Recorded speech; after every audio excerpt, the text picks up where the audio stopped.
नमस्कार दोस्तों, आपका स्वागत है अपने YouTube चैनल अभिनव स्टडी पॉइंट में। आज हम संविधान के अंतर्गत मौलिक अधिकार के बारे में जानेंगे। तो चलिए हम शुरू करते हैं मौलिक अधिकार को।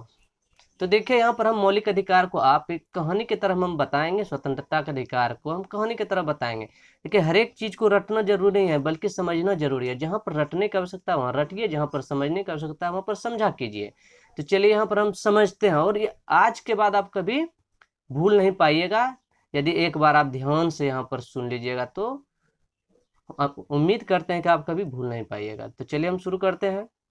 तो पहले देखिए हम क्या किए हैं। मौलिक अधिकार, जो कि इसका मेन पॉइंट हम वो बता देते हैं। पहले वो बता देते हैं मौलिक अधिकार। यह मौलिक अधिकार की चर्चा भाग 3 में की गई है। कितने भाग में की गई है? भाग 3 में। और यह अनुच्छेद 12 से लेकर 35 तक में वर्णित है। तो मूल संविधान में हमें 7 तरह की मौलिक अधिकार प्राप्त थे, लेकिन वर्तमान समय में हमें सिर्फ 6 ही मौलिक अधिकार प्राप्त हैं, क्योंकि एक संपत्ति के अधिकार को मौलिक अधिकार की श्रेणी से हटा दिया गया है। उसे अब कानूनी अधिकार बना दिया गया है। तो पूछा जाता है हमेशा क्वेश्चन। और देखिए यहाँ पर भाग 3 को क्या बोलता है? भारत का मैग्ना कार्टा। ये बहुत ही इंपॉर्टेंट क्वेश्चन है। भारत का मैग्ना कार्टा किसे कहा जाता है? तो मौलिक अधिकार को। या फिर ऑप्शन दे देता है, भाग भाग में ऑप्शन देगा तो भाग 3। तो किसको? भाग 3 को भारतीय संविधान का मैग्ना कार्टा कहा जाता है, भाग 3 को। और यह किस में वर्णित है? अनुच्छेद 12 से 15 के बीच वर्णित है। तो मूल संविधान में हमें कुल 7 प्रकार के मौलिक अधिकार वर्णित थे। और मौलिक अधिकार कहाँ से लिया गया है? तो मौलिक अधिकार किस देश के, यानी कि अपना भारत जो बना है, बहुत देशों के संविधान को से अच्छी अच्छी बातों को लेकर बनाया गया। तो यहाँ पर मौलिक अधिकार जो है वो कहाँ से लिया गया है? ये बहुत इंपॉर्टेंट क्वेश्चन है। तो मौलिक अधिकार मेरा संयुक्त राज्य अमेरिका से लिया गया, यानी यूएस से। मौलिक, जिस तरह से मौलिक कर्तव्य रूस से लिया गया है, उसी तरह से यहाँ मौलिक अधिकार अमेरिका से लिया गया है। देखिए, अब मौलिक अधिकार और मौलिक कर्तव्य में आप फंस जाते हैं, तो यहाँ फंसने की कोई बात नहीं है। अधिकार, ए मतलब ओ, अधिकार ए मतलब देखिए यूएस से, ए से अधिकार, ए से अमेरिका। यानी कि मौलिक अधिकार में को हम कहाँ से लिए हैं? तो अमेरिका से लिए हैं। और मौलिक कर्तव्य को हम कहाँ से लिए हैं? रूस से लिए हैं। तो चलिए आगे हम बढ़ते हैं। तो यहाँ पर बता रहे थे क्या कि संपत्ति के अधिकार को मूल अधिकार की श्रेणी से निकाल दिया गया, और इसे अभी 300A में कानूनी अधिकार का दर्जा दे दिया गया है। तो किस संविधान संशोधन के तहत संपत्ति के अधिकार को निकाला गया? तो संपत्ति के अधिकार को 44वें संविधान संशोधन 1978 द्वारा निकाला गया।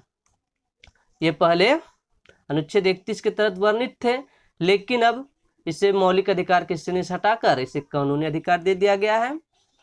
तो चलिए आगे हम बढ़ते हैं उसी क्रम में। तो अभी वर्तमान में मौलिक अधिकार की संख्या कितनी है? तो 6 है, क्योंकि एक 7वां तो हटा दिया गया संपत्ति का अधिकार। तो आज हम स्वतंत्रता का अधिकार के बारे में चर्चा करेंगे। स्वतंत्रता के अधिकार के बारे में हम चर्चा करते हैं। पहले हम आपको बता देते हैं कि मौलिक अधिकार कितने हैं। तो 6 है। कौन सब है? तो पहला है समता या समानता का अधिकार, दूसरा है स्वतंत्रता का अधिकार, तीसरा है शोषण के विरुद्ध अधिकार, चौथा है धार्मिक स्वतंत्रता का अधिकार, पांचवा है संस्कृति और शिक्षा संबंधी अधिकार, और छठा है संवैधानिक उपचारों का अधिकार। इसे हम अगले वीडियो में बहुत अच्छी तरह से पूरा डिटेल के साथ बताएंगे, लेकिन आज हम सिर्फ स्वतंत्रता का अधिकार के बारे में चर्चा करेंगे। और उसको हम कैसे याद रखेंगे उसको हम एक आसान विधि से बताएंगे। आप वीडियो को अंत तक देखते रहें। चलिए शुरू हम करते हैं स्वतंत्रता का अधिकार।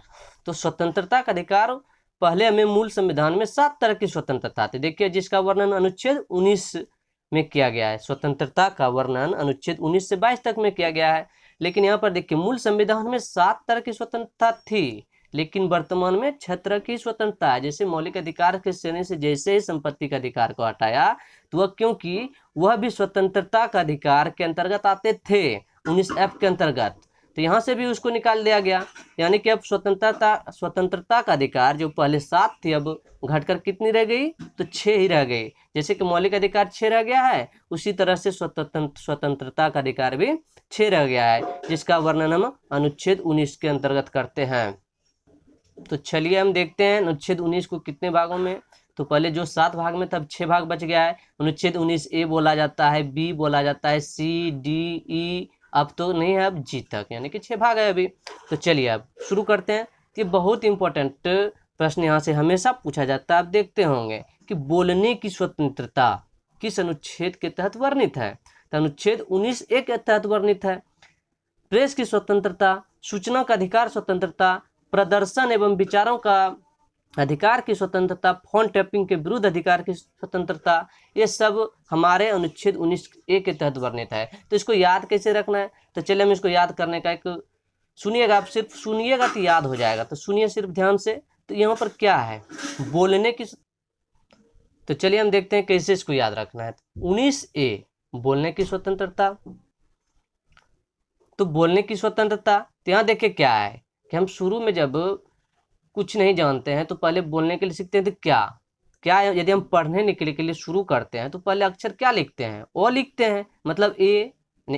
इंग्लिश लेटर में लिखते हैं तो ए लिखते हैं, हिंदी में लिखते हैं तो ओ लिखते हैं। यानी कि हम जब बोलने और पढ़ने लिखने के लिए सीखते हैं तो ओ लिखते हैं पहले। यानी कि अनुच्छेद 1 के अंतर्गत क्या हो गया, बोलने की स्वतंत्रता। यानी कि जब हम बोलने के लिए स्वतंत्र हो जाएंगे, यानी कि बोलने के लिए स्वतंत्र हो जाएंगे तो हम फिर किसी का क्या है, जब हम बोलने के लिए बढ़िया से जान जाएंगे तो हम किसी का विरोध भी कर सकते हैं, प्रदर्शन भी कर सकते हैं। हाँ, लेकिन ध्यान रखना है कि हम हड़ताल नहीं कर सकते हैं, हड़ताल करने की स्वतंत्रता हमें प्राप्त नहीं है।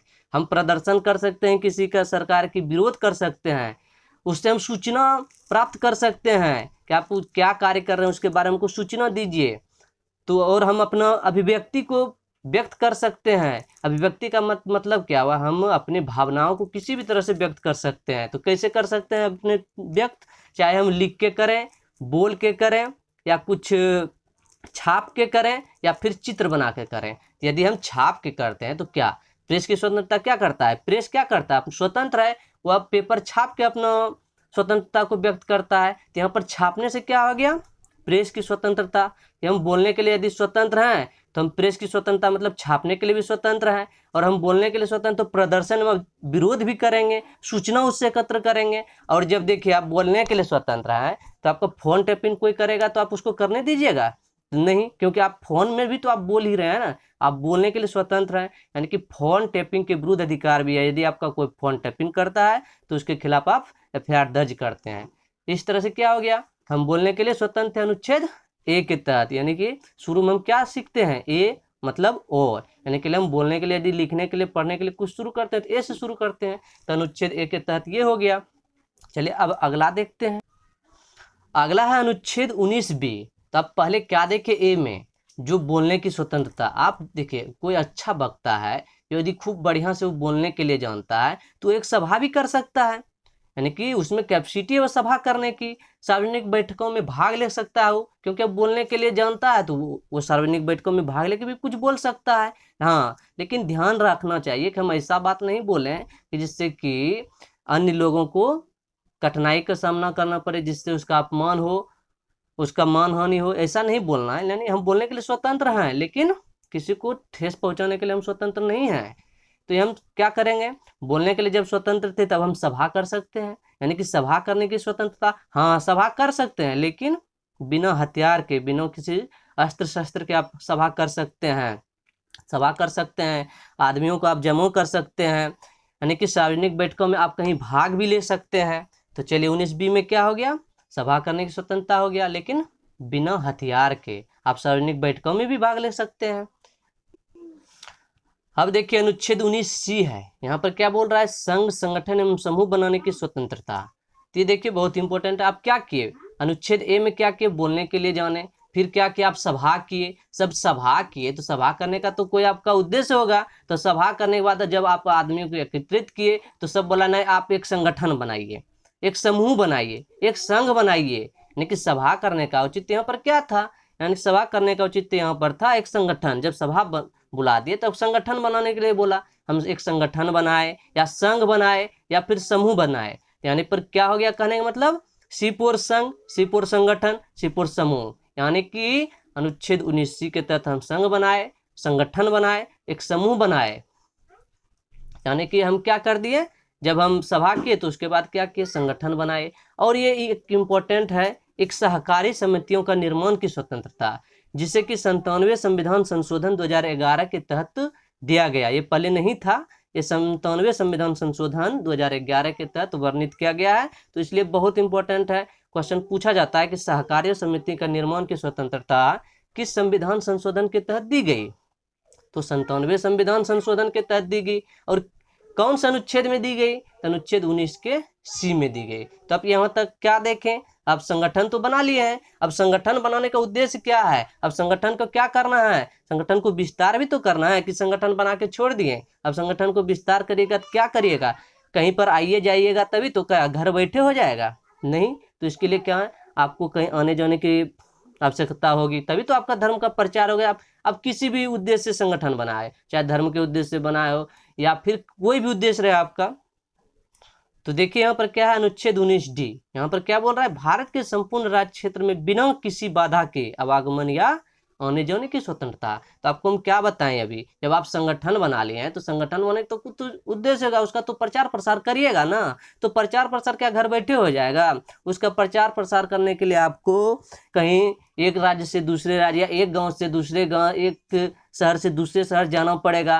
यानी कि क्या हो गया, आपको यहाँ पर वही बोल रहा है, इसको समझना है आपको। भारत के संपूर्ण राज्य क्षेत्र में कहीं भी आ जा सकते हैं, यानी कि भारत के किसी भी राज्य क्षेत्र में आप आ जा सकते हैं, यानी कि कोई बाधा नहीं है। तो किस अनुच्छेद के तहत? 19D के तहत। अब क्या आप देखें, अब तो आज आप संगठन के आवागमन मतलब कि कहीं जाके उसका प्रचार प्रसार भी कर रहे हैं। अब देखिए यहाँ पर 19E क्या बोलता है कि देश के किसी भी क्षेत्र में रहने एवं निवास करने की स्वतंत्रता। तो अब क्या देखे भाई कि आप क्या किए, कहीं पर धर्म का प्रचार प्रसार या फिर किसी भी सांस्कृतिक संगठन का प्रचार प्रसार करने के लिए कहीं गए। मान लीजिए आप अपने घर से कहीं गए, दिल्ली चल गए, क्या आप डेली जाइएगा या फिर कहीं भी चल गए, यानी कि इतना दूर चल गए कि आप लौट के आज घर आ नहीं सकते हैं। तो क्या आप क्या कीजिएगा उस स्थिति में कि डेली जाइएगा अपने धर्म की प्रचार प्रसार करने के लिए और फिर घर लौट के आइएगा? नहीं। तो आपको क्या करना पड़ेगा? तो उसके लिए क्या किया है, अनुच्छेद ई में बोल रहा है, अनुच्छेद ई कि आप देश के किसी भी भाग में निवास कर सकते हैं, रह सकते हैं। क्या बोला अनुच्छेद 19, यानी कि आप कहीं भी किसी भी क्षेत्र में रहने के एवं निवास करने के लिए स्वतंत्र हैं। तो इस तरह से हम क्या देखें, अपना धर्म का जो प्रचार प्रसार करने के लिए गए थे वहां पर अब हम रह भी सकते हैं, क्योंकि रहेंगे तभी तो बढ़िया तरीके से हम अपने धर्म का प्रचार प्रसार कर पाएंगे। क्या हम डेली आते ही जाते रहेंगे? तो यहाँ पर देखें हम कि कहीं रह भी सकते हैं। लेकिन अपवाद था पहले कि हम जम्मू कश्मीर में निवास नहीं कर सकते थे, लेकिन अनुच्छेद 370 को हटाने के बाद ये भी समाप्त हो चुका है। तो अब चलिए हम क्या करते हैं, अनुच्छेद 19F को देखते हैं, जो कि संपत्ति को अधिकार को हटा दिया गया। यहाँ देखा क्या गया, ये संगठन जो बनाया ना 19C के तहत और प्रचार प्रसार के लिए गया और वहां पर रहने जब लगा तो बहुत से लोग इसको क्या करने लगा। देखिए अनुच्छेद 19F के बारे में बता रहे हैं, तो क्या करने लगा कि हाँ इसको बहुत से दान पुण्य मतलब कि संगठन को घर बैठे मतलब वहां पर निवास जो किया, यहाँ पर बहुत चंदा के रूप में पैसा आने लगा। तब क्या देखा कि इसको तो पैसा मतलब संपत्ति तो ज्यादा हो रहा है, तो इसको बोला कि नहीं, इसको हटाओ, संपत्ति का अधिकार को हटा दो। यानी कि इसके पास अपना कमाएगा खाएगा अपने से, क्या घर बैठे इसको कोई दान पुण्य देगा तभी इसके पास तो ज्यादा पैसा हो जाए। तो बोला नहीं, संपत्ति का अधिकार को हटा दो, इसे कानूनी अधिकार में डाल दो। तो वहां पर क्या देखा, यहाँ पर जो निवास कर लिया था, इसको बैठे बैठे जो पैसा मिल रहा था किसी न किसी के द्वारा, तो इसलिए वहां पर संपत्ति का अधिकार को हटा दिया। अब क्योंकि इसको ज्यादा संपत्ति होने लगा था, इसलिए संपत्ति का अधिकार को यहाँ से हटा दिया। तो किस संविधान संशोधन के द्वारा? 44वें संविधान संशोधन 1978 के द्वारा। और इसे कहाँ जोड़ दिया गया? अनुच्छेद 300A में जोड़ दिया गया और इसे कानूनी अधिकार दे दिया गया, जो आपको हम ऊपर में पहले भी बता चुके हैं। और अब है लास्ट है अनुच्छेद 19 का G। अब क्या हुआ भाई, संपत्ति का अधिकार हटा दिया, अब तो निवास कर गए हैं, क्या घर बैठे मतलब बैठे बैठे क्या निवास कर लेने से तो आपको पेट नहीं भरने वाला है। उसको पेट को चलाने लेके आपको क्या करना पड़ेगा, तो पेट को चलाने के लिए आपको व्यापार करना पड़ेगा, यानी कि कोई भी जीविका का काम करना पड़ेगा, तभी जाके आप अपना पेट को भर सकते हैं। नहीं तो पहले क्या था, संपत्ति का अधिकार का तो आपको मिल रहा था।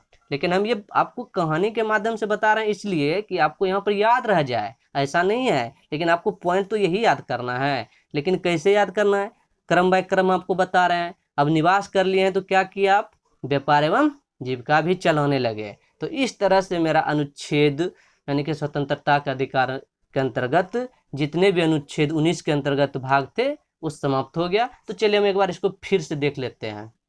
यहाँ पर देखिए अनुच्छेद 19 से क्या बोलता है, हम क्या बोले थे, एकदम शॉर्टकट में याद रखना है, देख के ध्यान दीजिएगा, इस बार एकदम याद हो जाएगा। पहले हम क्या किए भाई, बोलने के लिए जाने, यदि बोलने के लिए हम जान गए तो क्या किए, फिर दूसरे में हम सभा किए। देखिए जैसे हम बढ़ेंगे स्टेप, पहले बोले दूसरे में सभा किए, तो ए से बी चल गए।